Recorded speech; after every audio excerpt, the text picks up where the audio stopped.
Good morning, Glenmoor. Alex Davidoff here for the second installment of our tennis video series. Today I'm going to let you in on a little family tradition that we've started during this furlough and the stay-at-home orders. Every day, my family and my kids are doing Move Your Booty. So today, here's our Move Your Booty agenda. We're going to do some exercises that have variations for kids and adults. We're going to do core ball exercises, high-low, cross jumps, Simon says, and we'll finish with some fun racket skills. Let's get started. Okay, first thing we're going to do is called core ball. It's a nice core warm-up exercise, really good for flexibility. So my daughter Lily and I are going to stand back to back. I'm going to have to approximate her height, and she's going to pass me the ball to one side or the other. Where's it going? There it is. And we pass it back, rotating our core every time. Try to keep your hands in place so all you're doing, whoops, fumble. So all that you're doing is rotating your core, shifting your hips on the same height each time.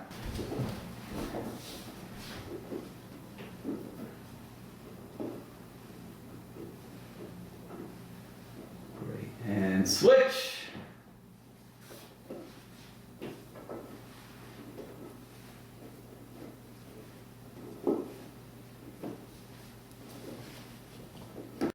So what we're going to do is start up on our tippy toes as high as you can.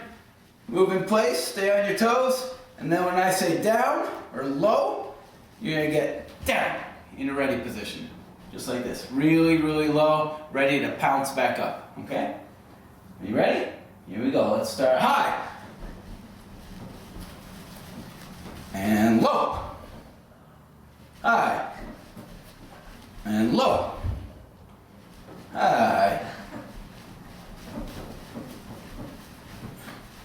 Keep reaching, keep reaching.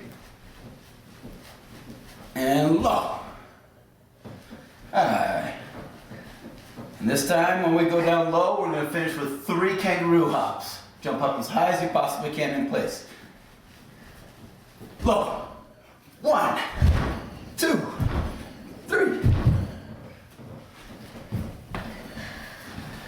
Okay, let's move into the meat of the exercise that we're doing today. Lily and Maya are going to be shadowing me. This is Lily, by the way, 9 years old. Hi. This is Maya, Hi. 7. And Aiden is upstairs playing with his trucks. He's 4. He's playing with his tablet. We're going to do some cross jumps. As you can see, I use duct tape on our carpet. Okay, I don't recommend it on a hard surface because it will leave some adhesive, but it comes off easily on a carpet. Okay, we've got crosses, and these are going to assist us in doing these jumps that are so valuable in terms of footwork in tennis. In tennis, it's so important to get into perfect position, maintaining a good balance. These exercises all help with that. So first thing we're going to do is stand to our left of the cross in our southwest corner, and we're going to do some jumps back and forth over the line. These are vertical jumps. We'll do each of these exercises probably about 20 seconds, and as we go through the rotation, then we can also do it on one leg. So let's start for 20 seconds. We're going to go over and back. Right? The jumps don't have to be big. In fact, the smaller the better, but make sure you're jumping over the tail. Starting in that southwest corner again. Now we're going to do horizontal jumps, jumping back and forth over the center line.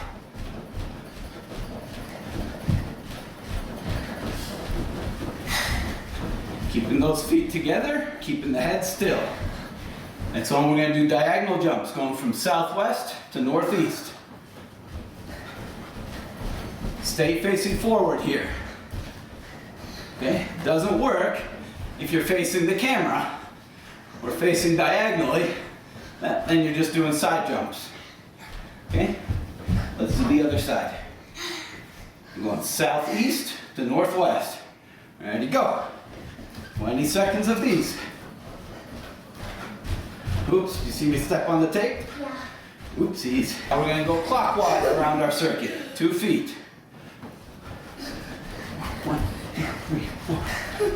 Good job, keep going. As we do these, remember, small jumps are better. And I'm going to hold your head try and keep your head still as you do these. Go ahead, Maya. Head should be as still as possible. Don't jump around in my hands. Clamp down on your head. Good. Good. The less you feel like you're on a pogo stick jumping up and down, the better. Ready for the next challenge? We're gonna go the circuit on our right foot only. 1, 2, 3, 4. 3, 4.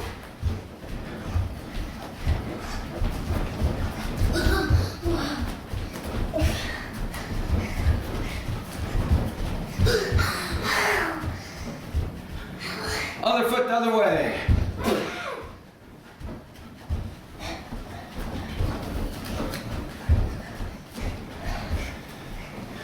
And that's how we use the crosses. Okay, last thing we're gonna work on is some racket skills that'll help you with your racket control. Okay, we're gonna start very simply just by balancing a ball on your racket. Okay, this may be very easy for some of us. Okay, this may be difficult for someone who may be 4, 5, 6, or 7. Okay, we've got something for everyone. Now we're gonna roll the ball around your racket frame without letting it fall off. If it falls off, just pick it back up. Roll it all the way around one time, and then roll back the other way.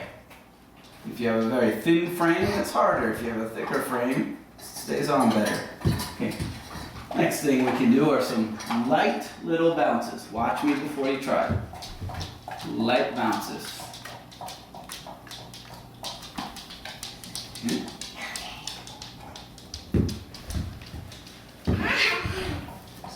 Drop it on your strings if you want. And just give it some little tap. We're chasing after the ball. If it gets away from you, just go pick it up and try it again. Okay. Extra credit if you can use your continental grip. Continental grip, almost like you're going to use your racket like a hammer to hammer something in. Because if you use a continental grip, you can go palm up to use one side of your racket and palm down to use the other side.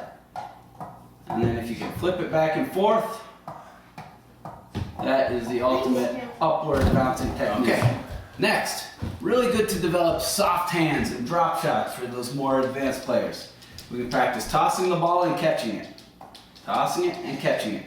Try and catch it on both sides of the racket. So you practice control with your forehand and with your backhand.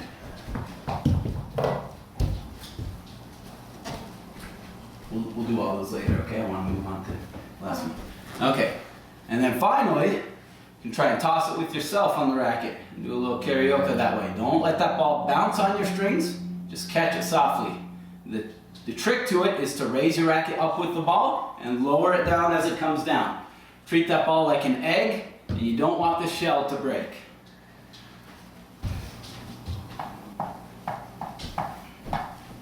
Whoa! And those are our racket tricks for today. Thank you. We'll see you next time.